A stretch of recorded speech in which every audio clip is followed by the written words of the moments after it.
Greetings, everyone, and welcome to another episode of the Critical Podcast. My name is Jimmy Good, and I am your host. And joining me, as always, is my go-to podcast compadre, Mr. Joe Lever. Joe, how you doing, pal? On this most prestigious of events. Prestigious. Doing excellent. Excellent. That's good. You're right. It is very prestigious because... Oh, let me click on myself there. It's time for those sweet Critties, baby. Yeah, guess what? I still have this one from last year, so I'm really happy. I found it. I was like looking through some documents and I found this envelope and I'm like, whoa, well, look at this. It's time for the Critties. And for people who aren't familiar, guess what? Everybody's got an awards show, but ours is the best one. The Critties, or the Critical Reviews Awards. And this year we're going to go through, we've kind of trimmed down the list. We're leaner in 2020. Leaner and meaner, baby. Both, stout. All those things. Stout. Anyway, I was like, our alma mater, Joe? No.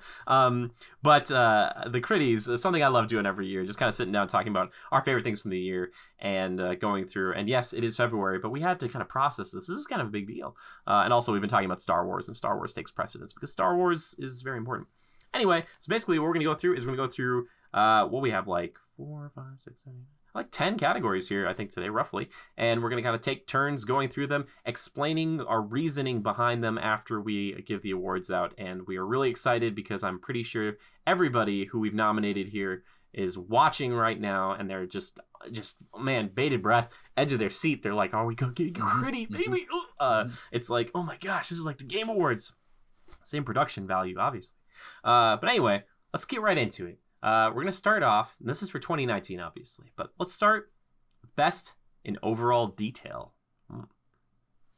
And the nominees are Resident Evil 2 Remake, Gears of War 5, and Sekiro Shadows Die Twice.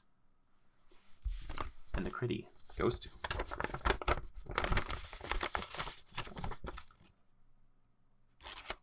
Resident Evil 2 Remake. Oh my goodness. And I know what you're thinking at home. Jimmy, you didn't even play a lot of this game. Joe, you didn't play this game either, did you?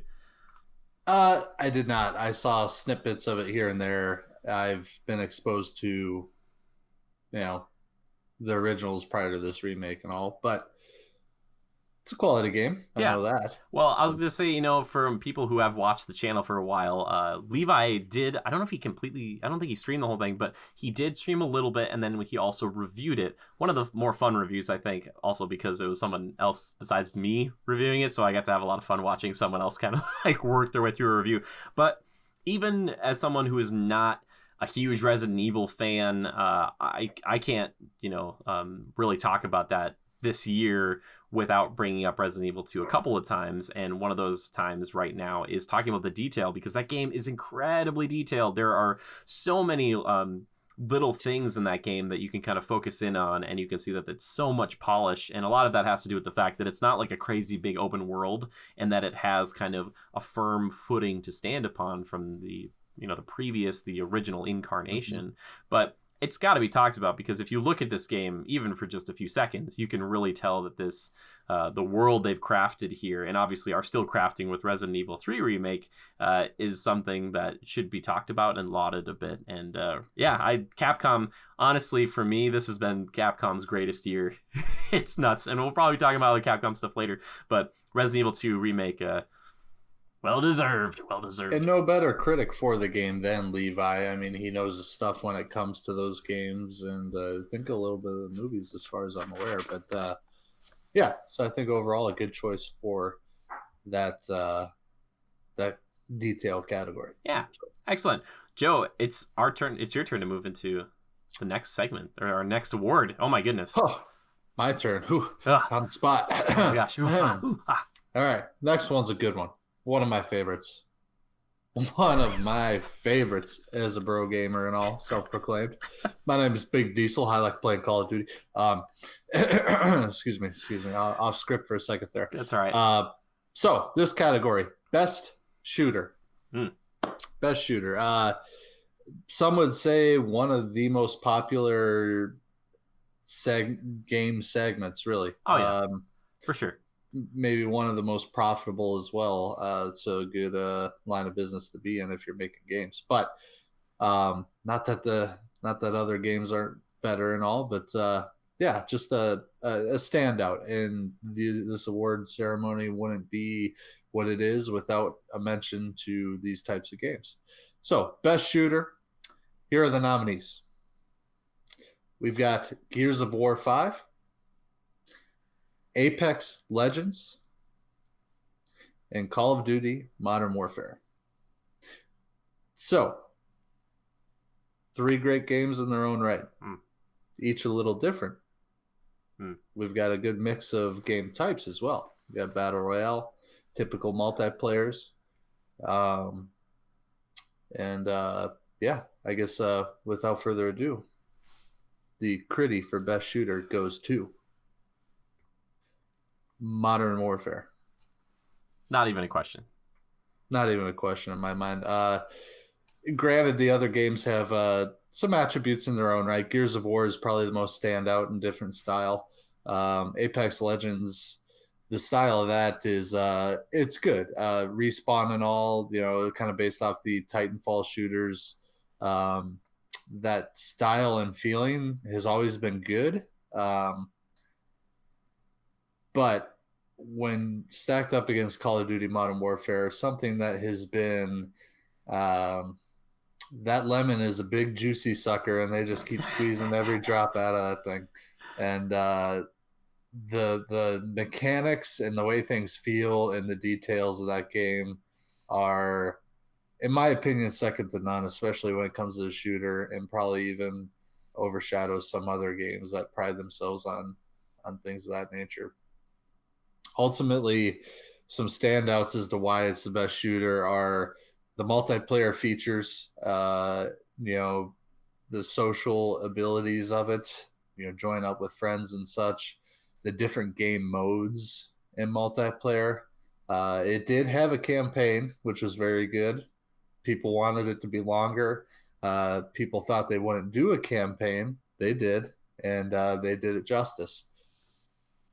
And I've looked up some things, prior to its release, and I think right around the time of its release, they were doing like behind the scenes with the studio on, the guy who's the director of art or gun animation and stuff. And they talk about how they actually had these weapons, tried them, and really tried to animate how they really work and act in real life.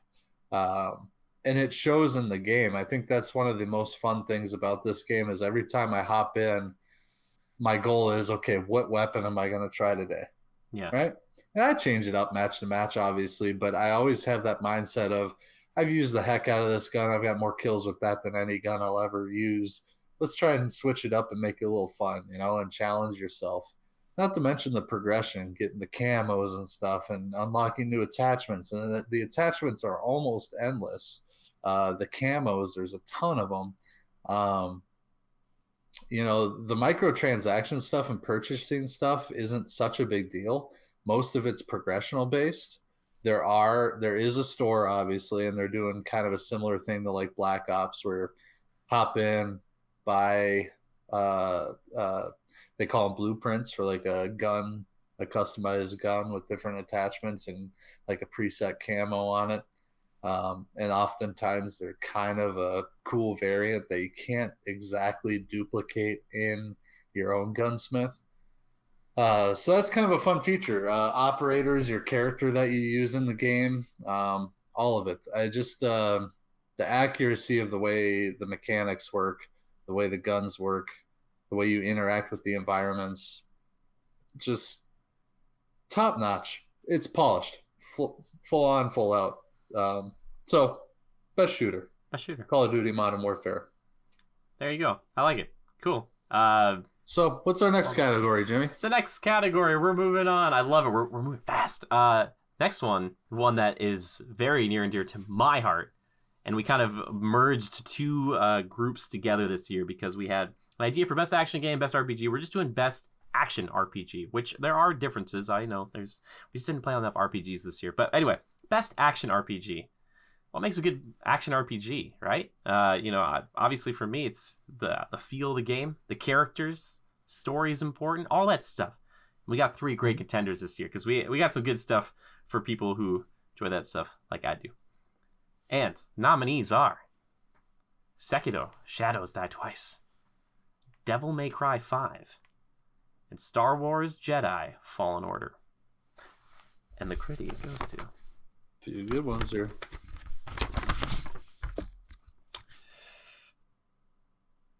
Devil May Cry 5.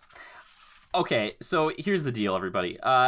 Devil May Cry 5 is it's kind of, I don't want to call it an underrated gem. I think it kind of flies under the radar. It was a weird year. We had two games that came out in the fifth installment, that and Gears 5. But Devil May Cry 5, it really does two things. Not only does it kind of carry on the legacy of these other legendary games, mostly 3 and 4, but it also kind of comes back to it after they did that kind of sidestep with DMC and they kind of changed everything up really drastically aesthetically.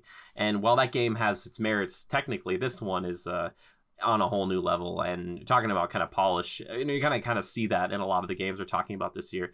That game is incredibly polished. It feels really great. It looks wonderful. It uses the same engine as Resident Evil 2 Remake, so it looks fantastic. And it's just so much fun to play. And I kind of miss playing games that are just fun. Like, they're wacky and kind of over the top. And it's like, it tells a dramatic story as well, which is great, because if you like the lore of Devil May Cry like I do, it's really cool to get that. But it's just fun to go from place to place, just messing demons up and having a good time. And it's just, oh man, I really enjoy it. And it's good because if you've never played a game before from Devil May Cry, they have a little kind of intro thing that'll kind of get you caught up. But if you're an old school fan like I am, you'll jump into this and it's just, it's like coming home. And yeah, and like I said, mechanically, it just feels really good and it's just fun to go back to. So yeah, that's what best action RPG, baby. That's it. But there we go. Mr. Lever, what is our next category? Next category. This one might be a little short and sweet, but it's a good one nonetheless. Yeah. Some people may get a little confused, be like, "Whoa, you barely covered the top layer of things here. There's so many others." Well, I think this one's it deserves it. Anywho, next category is best multiplayer. And before I reveal our nominees, best multiplayer game. This is a lane on the highway of games that personally resonates with me. This is my favorite. This is this accounts for a lot of the reason Jimmy and I have stayed in touch so well over the years, while me and other friends have stayed in touch over the years, playing multiplayer games online with my friends, and cooperative games too. We'll get to that. But those games have established a great place in my life as something to escape with. And I love the testing of your skill in the public realm alongside your friends.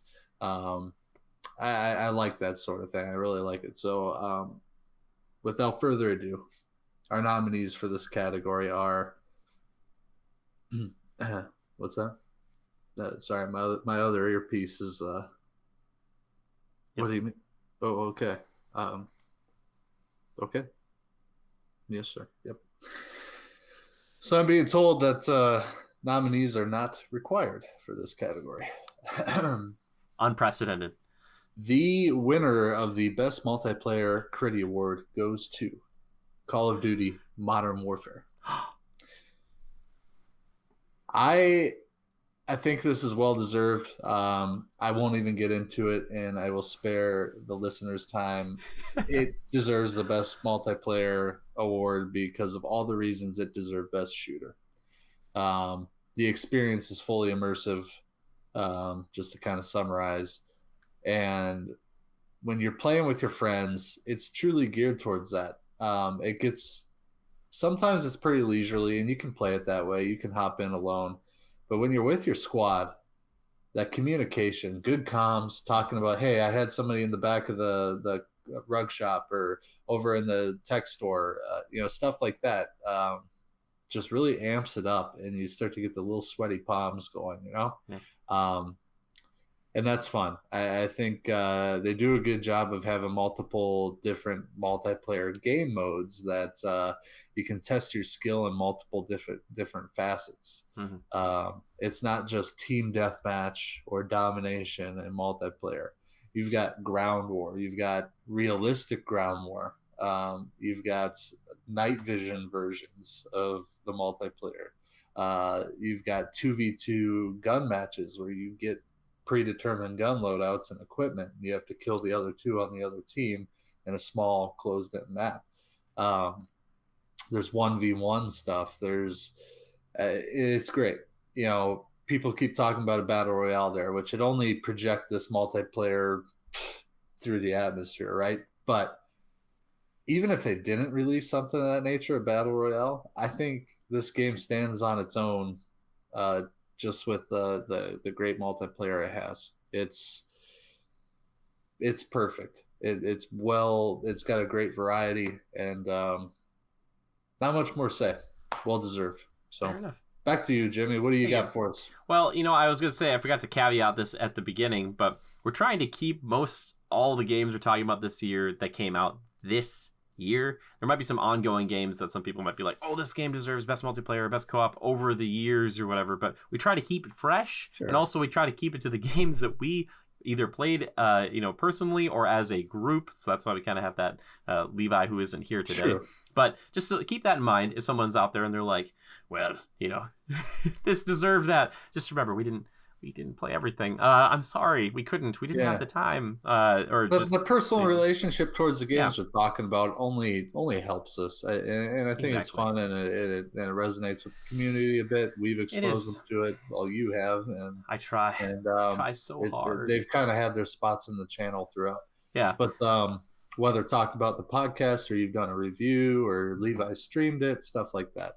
Yeah. But I was going to mention, don't get multiplayer confused with like co-op. Nope. There are some games that you think, oh, yeah, there's multiplayer. I'm playing with friends online. Nope. I guess I shouldn't assume our listeners would screw up like that. That's an amateur move. That's something I would do. Right, Jimmy? No, that's okay. No. That's a good thing to say as well, because we are talking about that next, because we are going to be talking about best cooperative game. The games that bring us together, that give us reasons to work as a unit for something bigger than ourselves. Kind of like the last nominee we had there, this one we don't have as many nominees for, but we still have two. And this year, for best co-op, our nominees are Monster Hunter World Iceborne, Darksiders Genesis, and the Critty goes to...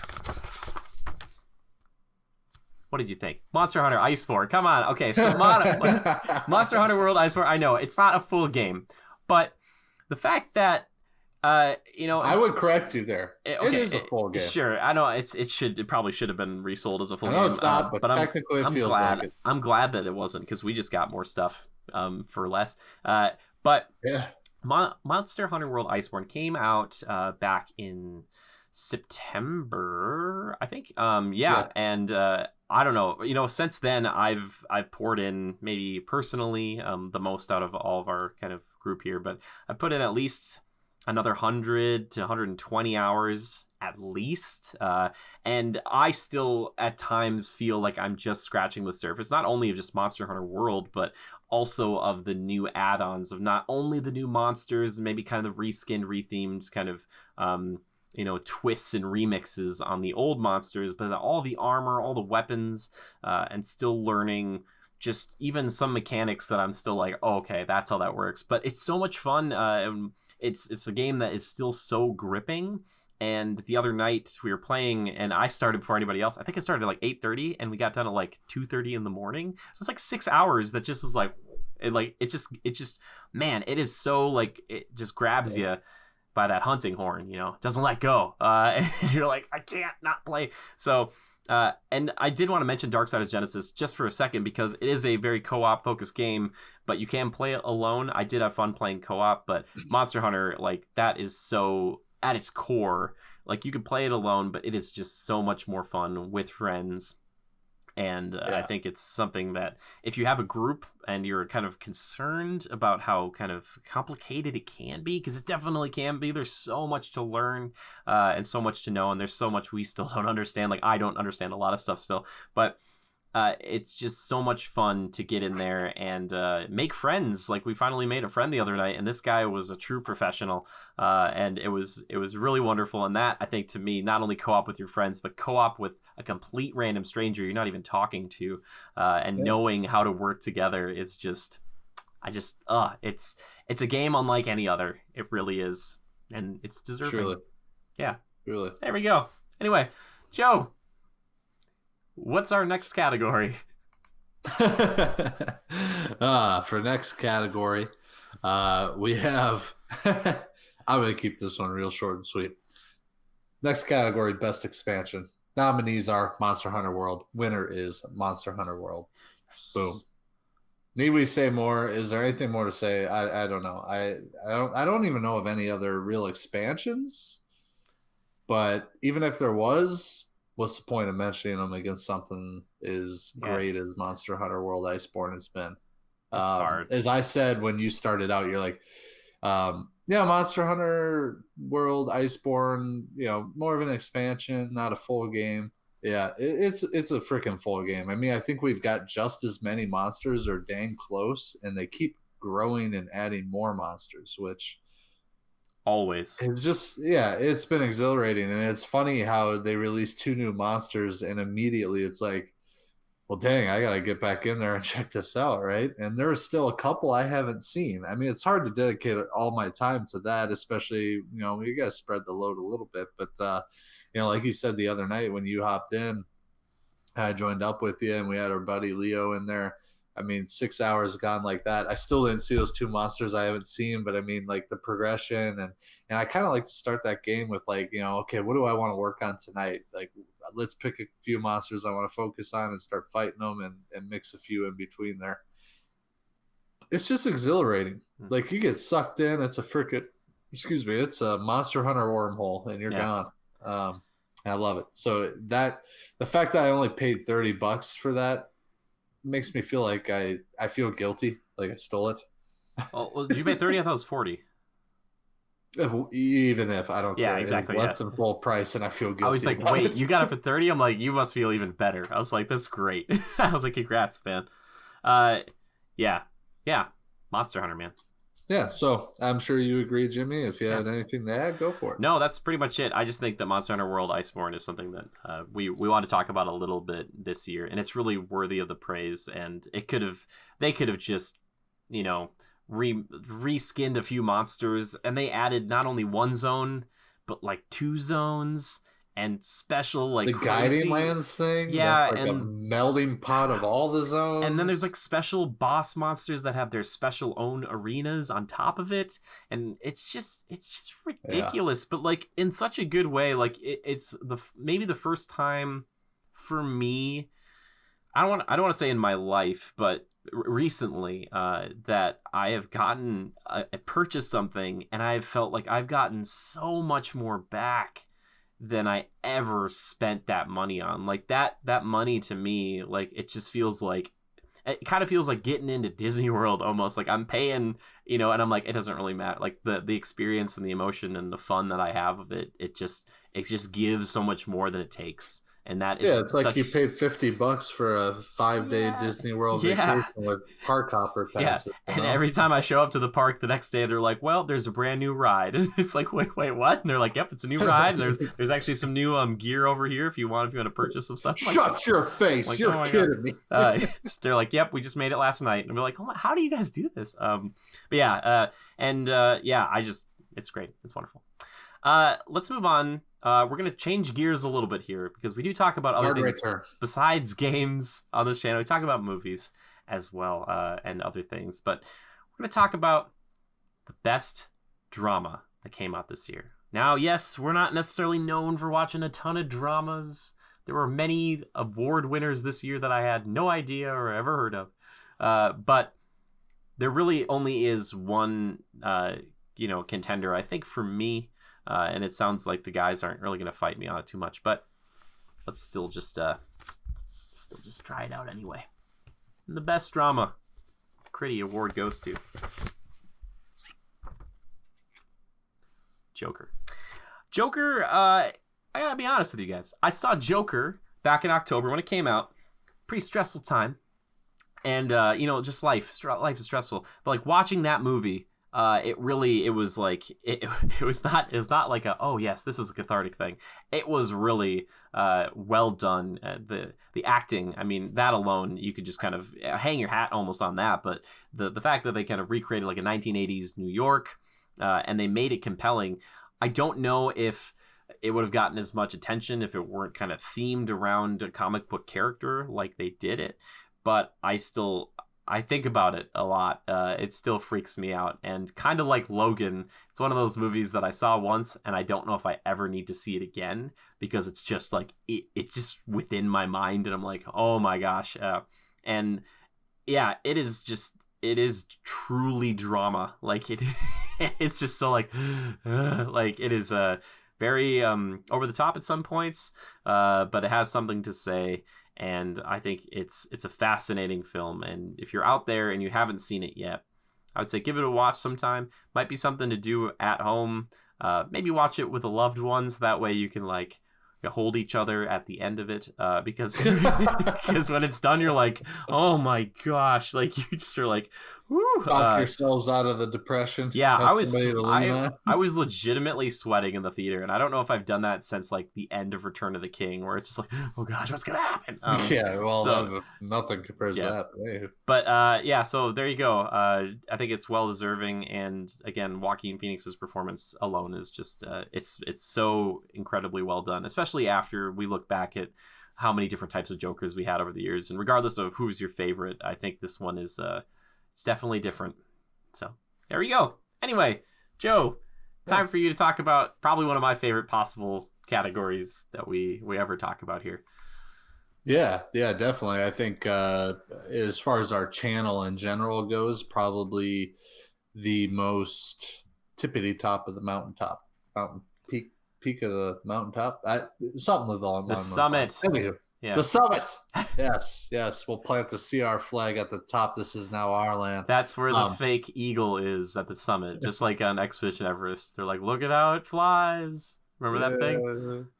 Yeah, barely. I just remember the Yeti, and I'm like, this is where we go backwards, right? Before you go backwards, remember the eagle? It's just like stuff like floating there. Yeah, sure. Nah. Yeah, I do. They gave you something to look at. Yeah. Before you fall to your death. I love that, right? He didn't used to be there.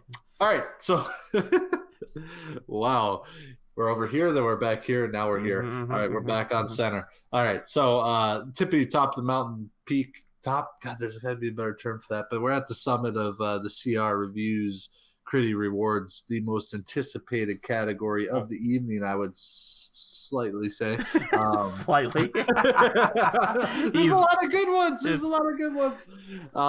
So I'll quit contradicting myself. Next category is the best action movie of the year. The Critty Award nominees are Spider-Man: Far From Home, John Wick 3, and Avengers: Endgame. The Critty Award will go to Avengers: Endgame. I think it's hard for anybody to really topple Avengers. How could you?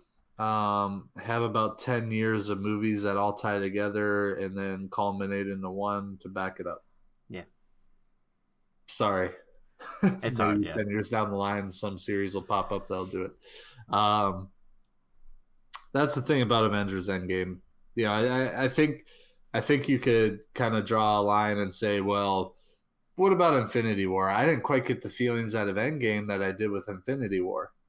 I don't know. There are some ups and downs there. I think there's take a little from this one, give a little of that, but take some from that to give it to this, and it kind of evens out over at the end. I think the one thing about Infinity War, it puts you on a cliffhanger and you're guessing what the heck's going to happen. What are they going to do?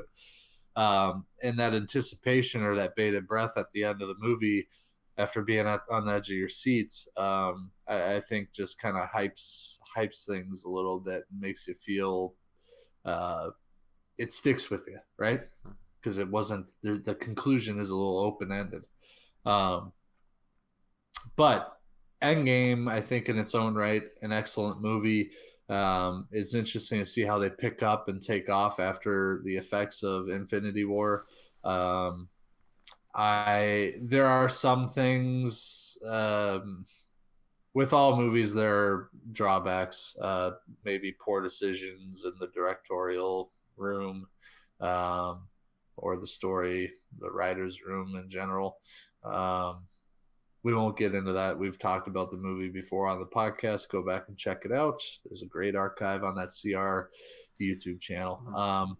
I guess, but overall, what this movie really has going for it and why it kind of tops the rest is because of that great story of all these different characters and their own standalone movies and these through lines between these films and how they all culminate into these Avengers films and these characters come together and it all ties into this one giant woven tapestry. And then kind of let's call it a tapestry of sugary goodness, and when you take a bite it blows up in your mouth. That all sounded bad. I'm so sorry.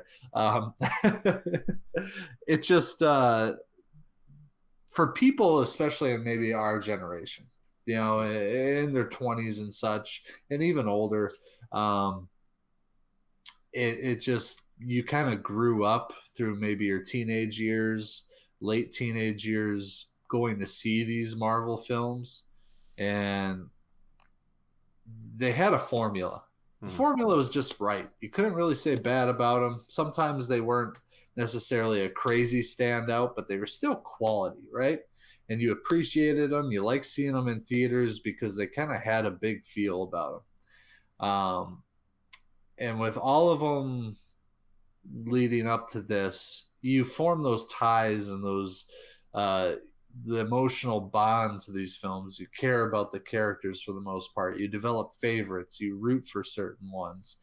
And when it culminates in something with so much gravitas is the destruction of, well, I wouldn't say the destruction of the galaxy, but the destruction of half of life in the entire universe. That's a big deal. And to see how it's dealt with by some of your favorite characters was impactful, to say the least. So obviously the budget's there, the quality's there, the casting is there, and that's all tried and true. It proves out to be an excellent film, well deserved of the action movie of the year. Could there have been others? Yes, but this just has so much to back it up. Agreed. Prove me wrong. Comments below. I was gonna say, yeah, because I'm sure there's a few people who are like, John Wick 3. I think John Wick 3 Parabellum has maybe like better just like pure action. There's really good moments in it, but for me personally, I think there's something to be said about an emotional tie to it, and there are definitely a few moments, especially in Endgame, that made me tear up out of sadness, but also out of just pure joy too, where I was like, I can't believe this is happening, and just true like why I go to the movie theater to see a movie. So I think that's why Avengers Endgame deserves it. Plus, it's so crazy, like you said, Joe. It's like it's 10 years. It's so hard to, how are you going to top that? And it's just it's earned it. It didn't just like come out this year and it's like we are the best. It's like no. They started from the beginning and like slowly climbed up that mountain, and they deserve that success. And I'm glad to see that paying off. And obviously, you try to see other companies trying to replicate that success, but it's just not something you do overnight. It takes time. In lieu of doing a regular Game of the Year video, which I normally do just because life has been hectic, this year we're going to do something a little different. We as a group have not come together to say this is the greatest game of the year. We're just talking about our personal favorites. And I think, we could make guesses, obviously, if you've listened to this whole thing about what we're going to talk about here. But I still wanted to give us a chance to talk about it a little bit. And obviously, Joe, you get to go first. Yeah, by all means. Mine, I think, a little less impactful or as big of a deal is what yours will be. Who cares? And I'll preface that with the fact that maybe I'm not as well-rounded of a gamer as most. I kind of have a lane and I stay in it for the most part. Jimmy every once in a while will grab the wheel and steer me into the other one. I try, which I truly appreciate, and I've been exposed to some great games that I normally wouldn't buy off the shelf myself. Monster Hunter is a good example of that. That's given me 3.5 years of two and a half, 2.5 ish maybe. Either way, yeah. A long time of great joy, Yeah. like getting a $50 ticket to Disney World Park Hopper for 5 days. Yeah. Wait, actually, it came out in 2018, so it's not even 2 years yet. Was it 2018? Yeah, because that was our game of the year for 2018. Spoiler alert. Yeah. Oh, now they won't go back and watch. That's okay. Well, they're all going to be angry because it wasn't Red Dead or God of War. yeah. No. Ultimately, I mean, yeah, great game, and so it kind of leads me into that is my choice, Monster Hunter Iceborne. However, let's backpedal.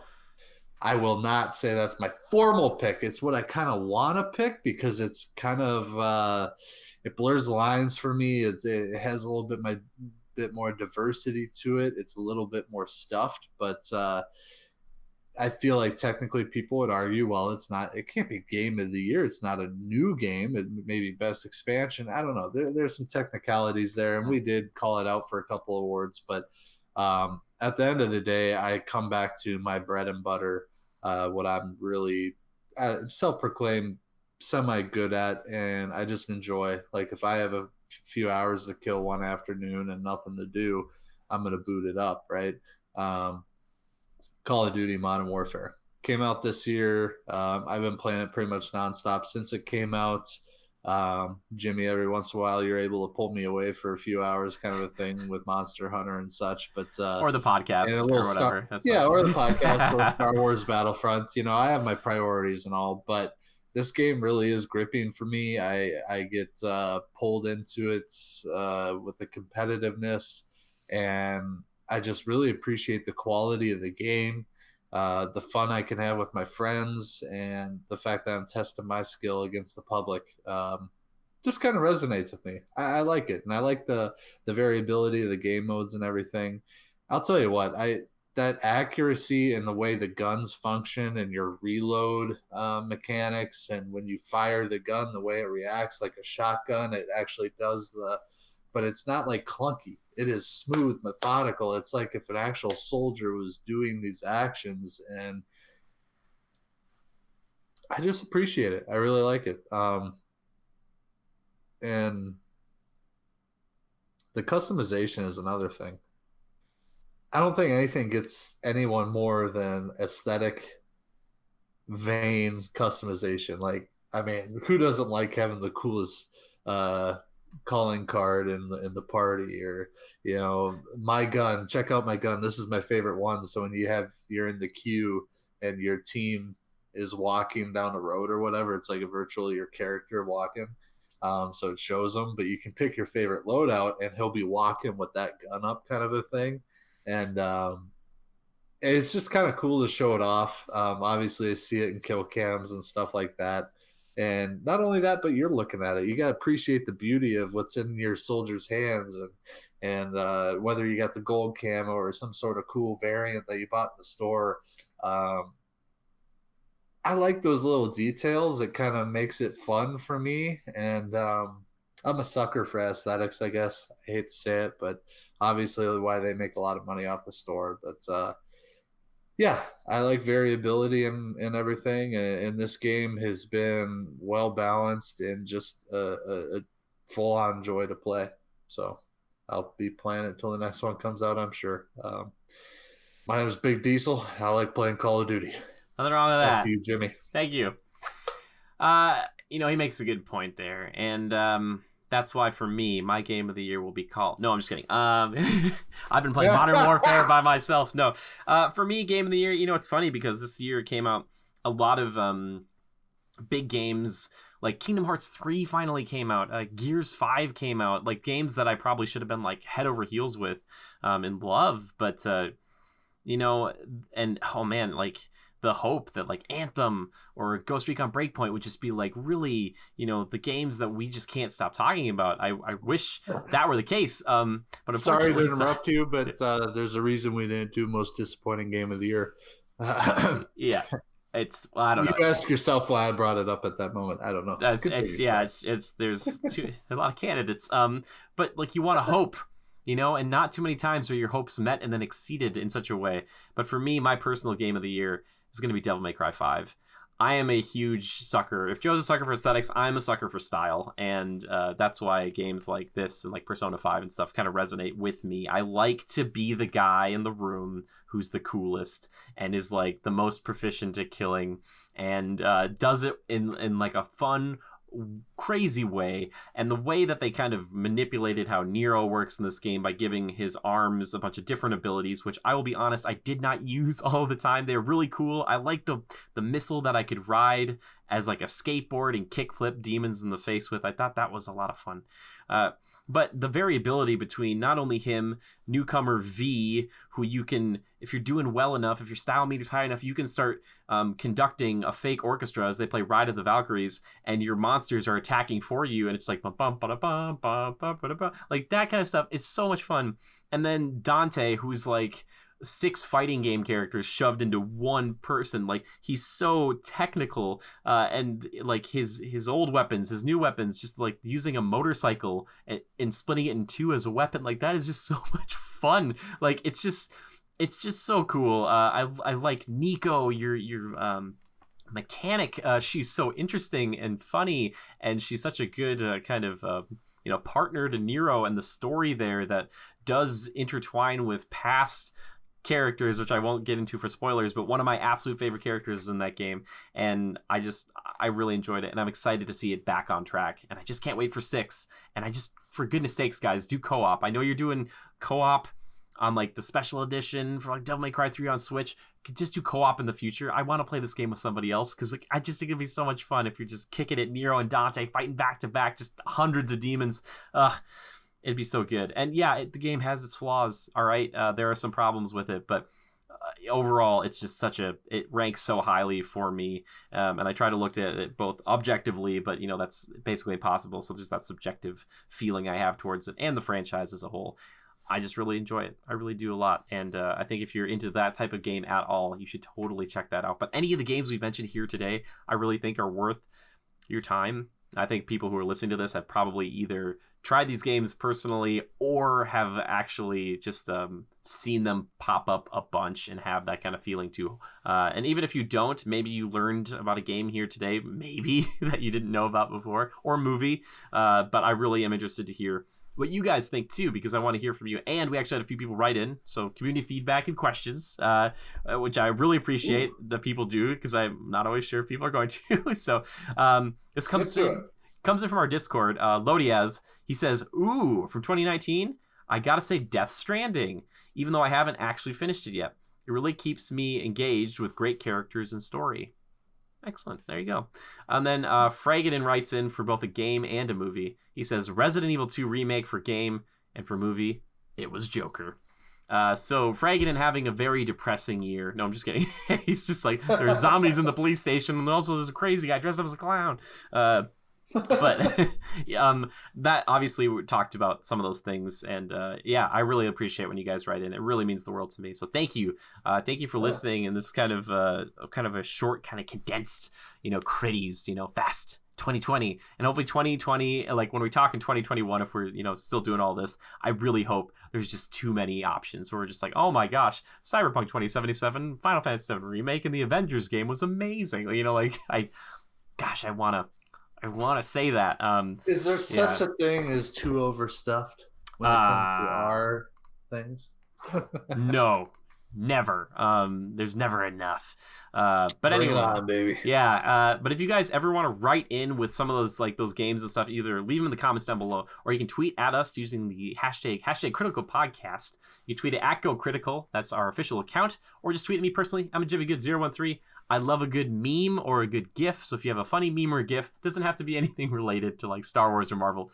Those are appreciated. But I'll take whatever. Anyway, Joe, where can people find you? You can find me at lever_627 on Twitter.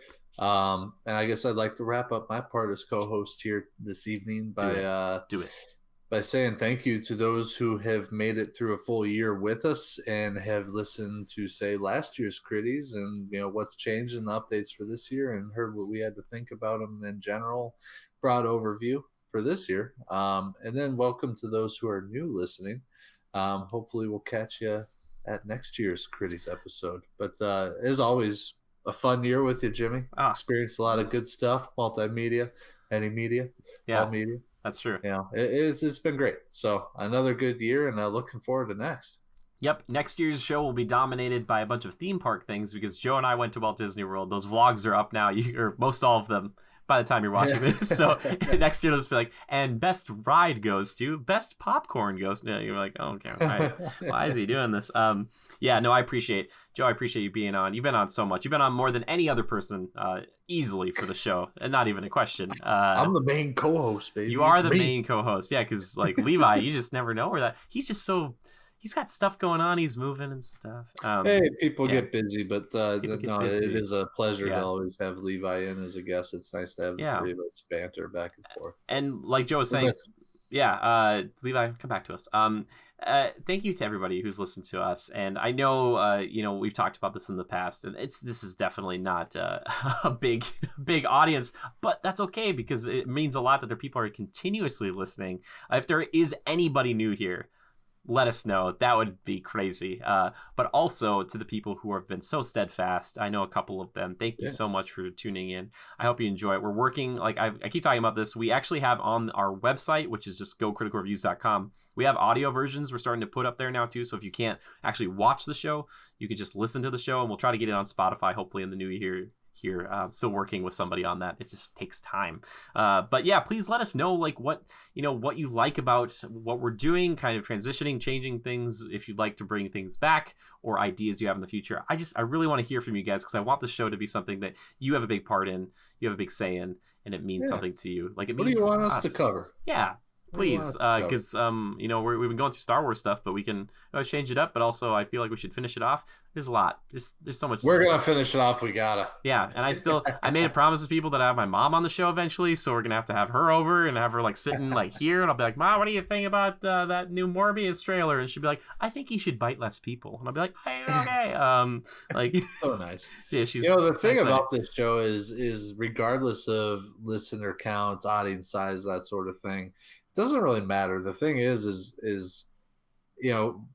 the fact that people want to listen to it is amazing. We appreciate and love it. One of the aspects of this is these are kind of our everyday conversations. These are things we talk about when we're playing a game, hanging out, or Skyping, watching something, whatever. We just decided finally that we need to record this stuff and have been for a couple of years now. And for 4 years. No, has it really been that long? Yep. That's freaking unreal. But yeah, these are kind of our real life conversations. Just clicking the record button, really. Yeah. These are the things we like to talk about. So, but started back with Force Awakens, basically. Did it really? Yeah. Wow. More or less. Yeah, that was a long Pretty time. Pretty amazing to think back to that. How many Critties have we done? At least 3, if not 4. At least. Yeah. Yeah. I'm pretty positive. Either way. What a pleasure, Jimmy. It's been fun. Thank you. I'm glad you enjoyed being on. I appreciate everybody listening and tuning in. And really, seriously, let us know. I want to hear from you. I know it's call to action. Is anybody even listening right now? I feel like that lady in Billy Madison where she's like, talking about horseshoes. Like, are there any horse socks? Which I love. Were you going to say something? We should tell the listeners or viewers that we had some people write in with their picks, but absolutely make sure you comment below after listening. What were some of your favorites? Whether we listed them or whether you got some that we didn't put on the radar here. Yeah, I did tell them I want them to, but it's good to reinforce it because that way it's the call to action double. Also, we do talk about other things in our personal lives that we don't cover here. If you really want us to do a freaking 3-minute segment every week, which would turn into 30 minutes because it's Joe on The Bachelor. We can totally do it. I just don't know if anyone would stick around. People would be like, okay, why are you talking about this? I mean, I would force Joe to watch The Bachelorette. There's Bachelor Paradise. I've never watched Bachelor Winter Games. Who knows, man? Whatever that is, I don't. I don't know either. I feel like I need to check it out because it's. I'm just saying, Bachelor in Paradise. It's been compared to this before. It's basically like Avengers: Infinity War. It just takes all the people you knew from these other things and just smashes them together, and they're like, it's like the co-op event of the summer because the summer is just. That show doesn't start till like August, though. I'm sorry. We need to stop. Probably need to talk about it. Anyway, so if you want us to cover things that we normally wouldn't, or if there's something out there that you think we would never, ever like play or watch, if you really, really want us to watch something and talk about it, we probably would. So send it in. Yeah. We appreciate it. But thank you guys. And until next year for another Critties, but until next week, really, more so. Please hit us up on Twitter, see you on Discord. Thank you to everyone who listens and who donates on Patreon too. Thank you so much. We appreciate that so much. Thank you. And until next time, just remember to adapt and overcome.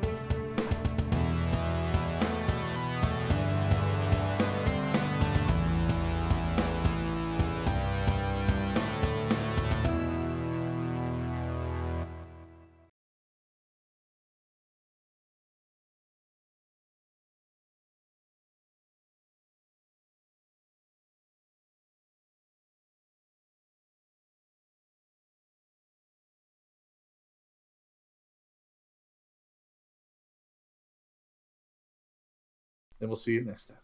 See you next time. There he is. I'm ending on your face. Perfect. Nailed it.